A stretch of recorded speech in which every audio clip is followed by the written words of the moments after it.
नमस्कार दोस्तों, आइए जानते हैं आज मध्य प्रदेश की बड़ी खबरें। आज की पहली खबर है कि शिक्षक भर्ती में अब अतिथि शिक्षकों को 50% आरक्षण। मध्य प्रदेश में शिक्षकों की भर्ती में अतिथि शिक्षकों को अब 50% आरक्षण मिलेगा। इसके लिए वही अतिथि शिक्षक पात्र होंगे जिन्होंने 3 शैक्षणिक सत्रों में 200 दिन सरकारी स्कूलों में पढ़ाया हो। इसका लाभ अतिथि शिक्षकों को हाल ही में होने वाली शिक्षकों की भर्ती में मिलेगा। राज्य कर्मचारी चयन मंडल ने 10,000 शिक्षकों की भर्ती का कार्यक्रम घोषित किया है। ध्यात हो कि स्कूल शिक्षा विभाग ने मध्य प्रदेश राज्य स्कूल शिक्षा सेवा शैक्षणिक संवर्ग 2018 में संशोधन कर दिया है। इसका गजट नोटिफिकेशन जारी कर दिया गया है।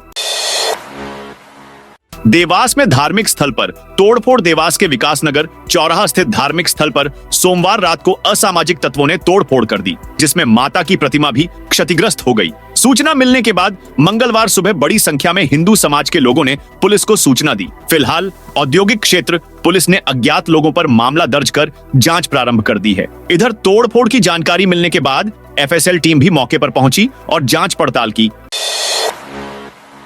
एमपी राजस्थान के बीच पार्वती नदी पर पुल बनकर तैयार। मध्य प्रदेश के श्योपुर जिले में पार्वती नदी पर नया ब्रिज बनकर तैयार हो गया है। ये पुल मध्य प्रदेश को राजस्थान से जोड़ता है और नए पुल के बनने के बाद अब उम्मीद है कि बारिश के मौसम में पार्वती नदी में आने वाली बाढ़ के कारण मध्य प्रदेश का राजस्थान से संपर्क नहीं टूटेगा। श्योपुर जिले के खातौली में बने इस पुल से राजस्थान के कोटा का सड़क संपर्क होता है और रोजाना बड़ी संख्या में लोग यहाँ से गुजरते हैं। एमपी में कर्मचारियों को बड़ी सौगात। मध्य प्रदेश में कर्मचारियों को नए साल की सौगात मिल गई है। प्रदेश के शिक्षा विभाग के हजारों कर्मचारियों का वेतन बढ़ा दिया गया है। प्राइमरी और मिडिल टीचर्स को क्रमोन्नति देकर वेतन वृद्धि का यह लाभ दिया गया है। इस संबंध में ज्वाइंट डायरेक्टर और डीओ ने आदेश भी जारी कर दिए हैं। इसी के साथ प्राथमिक और माध्यमिक शिक्षकों का 6 साल का लंबा इंतजार समाप्त हो गया है। बताया जा रहा है कि क्रमोन्नति से टीचर्स के वेतन में 5,000 रुपए तक की वृद्धि हो जाएगी। एमपी के कई जिलों में घना कोहरा। इस बार तेज सर्दी और कोहरे के बीच मध्य प्रदेश में न्यू ईयर का सेलिब्रेशन होगा। मंगलवार सुबह ग्वालियर, चंबल, उज्जैन, सागर और रीवा संभाग के कई जिलों में कोहरे का असर रहा। विजिबिलिटी 20 मीटर ही रह गई। उज्जैन, रतलाम में आज कोल्ड डे का अलर्ट है। वहीं शाजापुर, नीमच, मंदसौर और आगरमालवा में भी शीतलहर चलेगी। वेस्टर्न डिस्टर्बेंस पश्चिमी विक्षोभ की एक्टिविटी से 2 दिन तक पूरे प्रदेश में बारिश और बादल वाला मौसम रहा। कई जिलों में तो ओले भी गिरे। यह दौर जैसे ही थमा, ठंड का असर बढ़ गया। इससे दिन और रात के तापमान में खासी गिरावट दर्ज हुई है। कई शहर में तो दिन रात का टेम्परेचर बराबर ही रहा। 1 जनवरी ग्वालियर, श्योपुर, मुरैना, भिंड, दतिया, शिवपुरी, निवाड़ी, टीकमगढ़, छतरपुर, सतना, मैहर, रीवा, मऊगंज, सीधी, सिंगरौली, गुना, अशोकनगर, नीमच, मंदसौर में हल्के से मध्यम कोहरा रहेगा। उज्जैन, रतलाम में कोल्ड डे और नीमच, मंदसौर, आगरमालवा, शाजापुर में शीतलहर का अलर्ट है। 2 जनवरी नीमच, मंदसौर, ग्वालियर, श्योपुर, मुरैना, भिंड, दतिया, शिवपुरी, गुना, अशोकनगर, निवाड़ी, टीकमगढ़, छतरपुर, सतना, मैहर, रीवा, मऊगंज, सीधी और सिंगरौली में हल्के से मध्यम कोहरा छाया रहेगा। गुना बोरवेल घटना के बाद प्रशासन अलर्ट। गुना जिले में बोरवेल में बच्चों के गिरने की घटना के बाद अशोकनगर प्रशासन सतर्क हो गया है। सोमवार को कलेक्टर सुभाष कुमार द्विवेदी की अध्यक्षता में हुई समय सीमा की समीक्षा बैठक में कई महत्वपूर्ण निर्णय लिए गए। कलेक्टर ने जिले के सभी खुले बोरवेल्स की फिर से जांच कराने के निर्देश दिए और उनकी रिपोर्ट जल्द से जल्द प्रस्तुत करने को कहा। उन्होंने अधिकारियों को सख्त हिदायत दी कि बिना अनुमति के बोरिंग मशीनों का संचालन न हो। इसके अलावा जिले में विशेष अभियान चलाकर खुले बोरों की जांच कराने और पटवारी व सचिव से प्रमाण पत्र प्राप्त करने को कहा, ताकि यह सुनिश्चित किया जा सके कि कोई भी बोरवेल खुला न रहे। नए साल में 31 स्थानों पर लगेंगे सीसीटीवी कैमरे। सीधी शहर की निगरानी व्यवस्था नए वर्ष से पूरी तरह से हाईटेक हो जाएगी। पुलिस विभाग की ओर से शहर के 31 लोकेशन पर 135 हाईटेक सीसीटीवी कैमरे लगाने का काम जल्द ही पूर्ण कर लिया जाएगा। दरअसल पुलिस विभाग की ओर से शहरी क्षेत्र में हाईटेक सीसीटीवी कैमरे लगाने का प्रस्ताव करीब 4 वर्ष पूर्व ही वरिष्ठ कार्यालय को भेजा गया था। कुछ माह पूर्व ही इस प्रस्ताव को मंजूरी मिली। इसके बाद पुलिस रेडियो भोपाल द्वारा टेंडर की प्रक्रिया पूर्ण की गई। सीधी शहर में हाईटेक सीसीटीवी कैमरों के लगाने के लिए 2 करोड़ 55 लाख का टेंडर निकाला गया था। कार्य की जिम्मेदारी टेक्रोसिस प्राइवेट लिमिटेड कंपनी भोपाल को मिली हुई है। पीएम आवास योजना का बजट बढ़ा। नया साल में लोगों को बड़ी खुशखबरी मिल सकती है। वैसे तो घर व्यक्ति का सपना होता है कि खुद का घर हो, लेकिन कुछ लोग अपना घर नहीं बना पाते। ऐसे में प्रधानमंत्री मोदी के द्वारा लोगों के सपने को साकार करने में मदद किया जा रहा है। पीएम आवास योजना के तहत लोगों को अपना घर मिल रहा है। अब इस योजना में बड़ा अपडेट सामने आया है। नगर निगम के वित्तीय वर्ष 2025 से 26 के बजट को लेकर सोमवार को महापौर डॉ. शोभा सिकरवार की अध्यक्षता में बैठक हुई। इसमें प्रधानमंत्री आवास योजना के बजट को 20 करोड़ बढ़ाते हुए 60 करोड़ किया गया। बजट बढ़ने से लोग आसानी से इस योजना का लाभ उठा सकेंगे। एमपी में 112 करोड़ से चौड़ी होंगी ये 6 सड़कें। मध्य प्रदेश में सिंहस्थ 28 से पूर्व शहर के 6 प्रमुख मार्गों को चौड़ा करने की तैयारी है। महापौर ने मेयर इन काउंसिल की प्रत्याशा में इन मार्गों के चौड़ीकरण की योजना को मंजूरी दे दी है। निकट भविष्य में निगम सदन से स्वीकृति मिलने के बाद क्रमवार इनका चौड़ीकरण कार्य शुरू हो सकता है। किसानों को लेकर 20 दिन में दूसरी बार बालाघाट बंद पूर्व सांसद कंकर मुंजारे की गिरफ्तारी के खिलाफ मंगलवार को बालाघाट बंद का शहर में मिला जुला असर दिखा। आज सुबह करीब 9:30 पर प्रदर्शनकारी बस स्टैंड से पैदल मार्च करते हुए शहर के मेन रोड, हनुमान चौक और सर्किट हाउस रोड से अंबेडकर चौक पहुंचे। यहां उन्होंने पूर्व सांसद कंकर मुंजारे के समर्थन में नारेबाजी की। गौरतलब है कि जिले में किसानों को लेकर 20 दिन में दूसरी बार बालाघाट बंद बुलाया गया है। इससे पहले 10 दिसंबर को भी सरकार के धान का समर्थन मूल्य 3,100 रुपए देने की मांग को लेकर किसान संगठन ने बंद बुलाया था। एमपी में अभियोजन स्वीकृति के लिए नए निर्देश। मध्य प्रदेश में कर्मचारी अधिकारी के खिलाफ चल रही लोकायुक्त ईओडब्ल्यू पुलिस की जांच के दौरान उनके अभ्यावेदन पर समानांतर जांच या सुनवाई नहीं हो सकेगी। सामान्य प्रशासन विभाग जीएडी ने विभागीय जांच और अभियोजन से संबंधित मामलों को लेकर नए निर्देश जारी किए हैं, जिसमें कहा है कि अभ्यावेदन पर सुनवाई सिर्फ तभी हो सकेगी जब शिकायत निजी तौर पर हुई हो। यूट्यूबर एल्विश यादव के शो का जबलपुर में विरोध। जबलपुर में 31 दिसंबर की रात होने वाला एल्विश यादव का कार्यक्रम विवादों में आ गया है। अंतर्राष्ट्रीय हिंदू परिषद ने कार्यक्रम पर रोक लगाने की मांग की है। परिषद का कहना है कि यादव के कार्यक्रमों में शराब ही नहीं, ड्रग भी परोसी जाती है। कार्यक्रम शहर के तिलवारा ब्रिज के पास होटल रॉयल ऑर्बिट में होना है। यह नर्मदा मां के तट से 5 किलोमीटर के दायरे में है। मंडल के विभिन्न स्टेशनों पर यात्री सुविधा एवं स्मूथ ट्रेन परिचालन को ध्यान में रखते हुए कुछ स्टेशनों पर कुछ ट्रेनों के आगमन प्रस्थान समय में बदलाव किया है। इनमें से कुछ ट्रेनें वर्तमान समय से पहले आएंगी, कुछ ट्रेनें वर्तमान समय के बाद आएगी।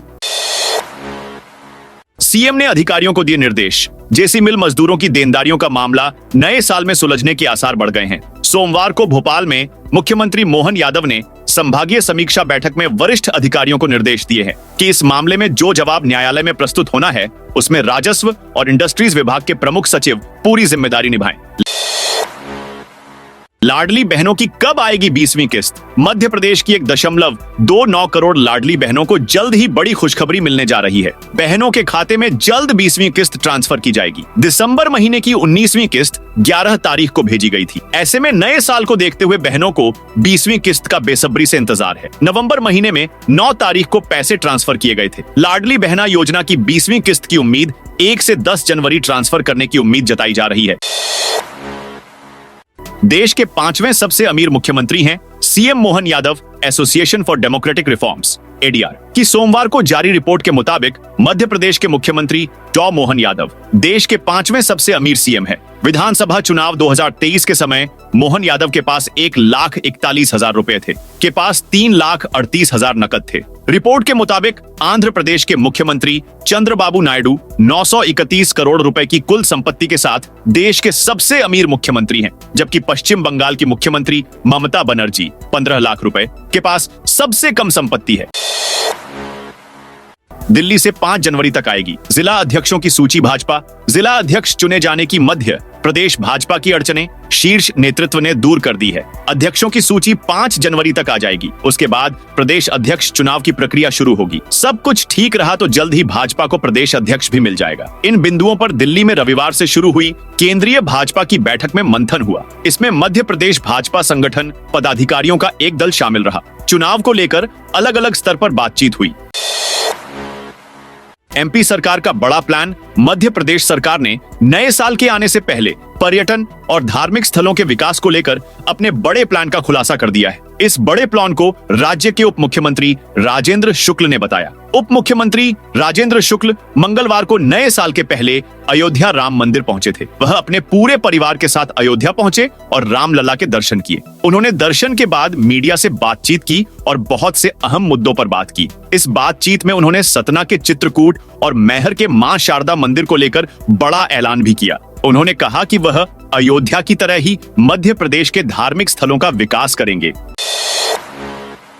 एमपी में कर्मचारियों को मिलेगा एरियर, वेतन भी नहीं कटेगा। मध्य प्रदेश में कर्मचारियों को बड़ी राहत मिलने वाली है। कर्मचारियों को भरोसा दिलाया है कि उनका वेतन नहीं कटेगा और जो अतिरिक्त काम किया है उसका पैसा भी मिलेगा। सामूहिक अवकाश का वेतन कटने और कोविड के दौरान अतिरिक्त ड्यूटी करने का वेतन नहीं मिलने से खफा होकर हड़ताल पर बैठे एएनएम समस्या का समाधान होने पर काम पर वापस आ गए हैं। प्रभारी मंत्री तुलसी सिलावट ने एएनएम एसोसिएशन को भरोसा दिलाया है कि कर्मचारियों की सैलरी नहीं काटी जाएगी और जो अतिरिक्त काम किया है उसका पैसा भी मिलेगा। 550 कर्मचारियों पर एक्शन। मध्य प्रदेश में बिजली के मीटर की रीडिंग में हो रही गड़बड़ियों को लेकर सरकार सचेत हो गई है। अब सरकार ने शिकंजा कसना शुरू कर दिया है और इसी के तहत 550 से ज्यादा कर्मचारियों पर एक्शन हो चुका है। इनमें से 307 पर तो इसी नवंबर दिसंबर में कार्रवाई की गई है। इसमें वेतन काटने से लेकर नौकरी से हटाने तक की कार्रवाई की गई है। बावजूद इसके मीटर रीडिंग सटीक तरीके से न होने के कारण ऑटोमेटिक रीडिंग का सिस्टम लाने पर कदम उठाए जा रहे हैं। इससे रीडिंग की पूरी व्यवस्था बदल जाएगी। इसमें बिजली कंपनियों के मैदानी अमले के पास निरीक्षण और छापेमारी का काम रहेगा। नियमित रीडिंग बंद हो जाएगी।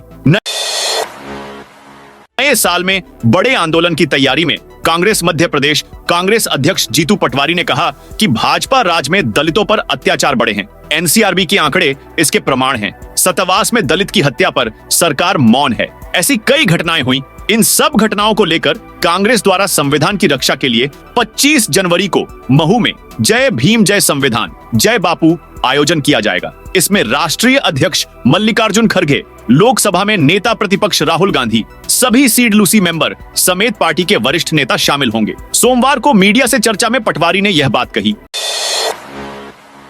एमपी में बड़ी प्रशासनिक सर्जरी। मध्य प्रदेश में बड़ी प्रशासनिक सर्जरी की गई है। भारतीय प्रशासनिक सेवा आईएएस मप्र कैडर के 82 अफसरों को राज्य सरकार ने पदोन्नत कर दिया है। 2001 बैच के डॉ नवनीत मोहन कोठारी व पी नरहरि प्रमुख सचिव बन गए हैं, तो 2009 बैच के 16 आईएएस को अपर सचिव से सचिव का दर्जा मिल गया है, जबकि 2011 बैच के 1 और 2012 बैच के 28 आईएएस उप सचिव से अपर सचिव बन गए हैं। इनमें 13 कलेक्टर भी शामिल हैं। वहीं 9 वर्ष की सेवा पूरी कर चुके 2016 बैच के 26 आईएएस को जूनियर एडमिनिस्ट्रेटिव ग्रेड मिल गया है, तो 2021 बैच के 9 आईएएस को पदोन्नत कर वरिष्ठ समय वेतनमान दिया गया। पदोन्नति आदेश सोमवार को जारी की, जो 1 जनवरी से लागू होंगे।